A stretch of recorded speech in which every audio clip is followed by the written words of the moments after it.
Khazanah Research Institute says there is a middle-income squeeze for children born to middle-income parents. The institute recently concluded a study on the extent to which those born to parents with low income, low skill and a low level of education can move up the ladder. And according to this study, many children born to parents in the M40 segment do not only move down the income ladder, they also earn less than their parents.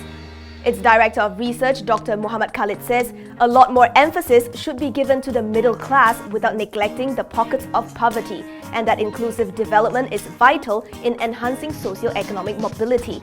On the bright side, KRI's research also shows that Malaysia is a mobile society where rags to riches stories are possible. This is because in Malaysia, only 19% of a child's income is associated with his or her parents' income. This compares favorably to Scandinavian countries where it is between 15 to 18%. In the UK, it is 50%, and in the United States, it is 47%.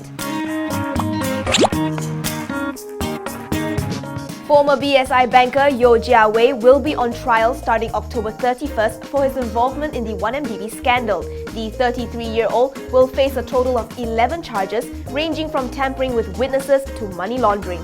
He was alleged to have tried to ask his former colleagues to give false statements when investigators started their probe. Yeo was also accused of siphoning money for his own personal gain via a complicated web of cross-border accounts. If found guilty of money laundering, he may be jailed for up to 10 years. As for obstructing investigations by tampering with witnesses, that is punishable with up to 7 years in prison.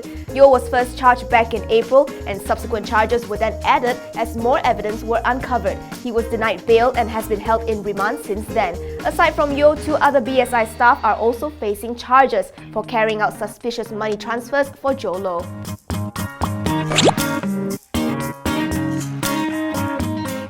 Allianz Malaysia has gotten the green light from Bank Negara to begin buyout talks with the owners of HSBC Abana Takaful Malaysia. In a Bursa filing, Allianz said the central bank has no objection in principle to the company's move. The statement noted that it was adhering to the Islamic Financial Act, whereby parties concerned are to obtain approval from the central bank before entering into any acquisition agreement. Allianz will have to negotiate with HSBC Insurance, Asia Pacific Holdings, JAB Capital and the EPF on the proposed acquisition. And the decision is subject to all parties concluding negotiations within 6 months from Bank Negara's letter dated October 26.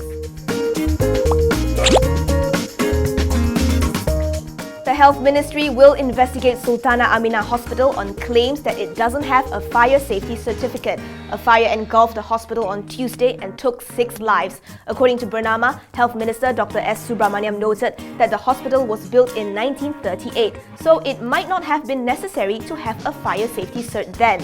The report cited him as saying that whenever there were changes or addition of services, the ministry made sure safety and fire protection equipment are up to standards, and that the hospital had gone through many upgrades, added new buildings, and went through inspections and approvals from the Fire and Rescue Department. According to the minister, the JB hospital had fire drills, but not recently.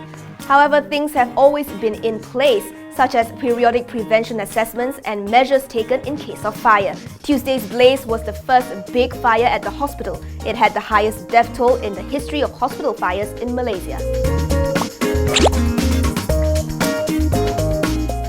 Twitter is killing off its popular short video app Vine and cutting 9% of its global workforce as part of a restructuring plan. The loss-making social media giant has failed to keep pace with Facebook, Snapchat and Instagram. And with no buyer on the horizon, it has decided to focus on pushing Twitter towards profitability as an independent company. The microblogging service platform said the restructuring allows it to fully fund its highest priorities. This while eliminating investment in non-core areas and driving greater efficiency. It is expecting cash expenditures of about 10 to 20 million US dollars in the 4th quarter, mostly from severance costs. Twitter has spent aggressively on product development and marketing in recent years. Unfortunately, growth in new users stalled after exceeding 300 million active monthly users. That's less than a fifth of Facebook and Instagram's numbers.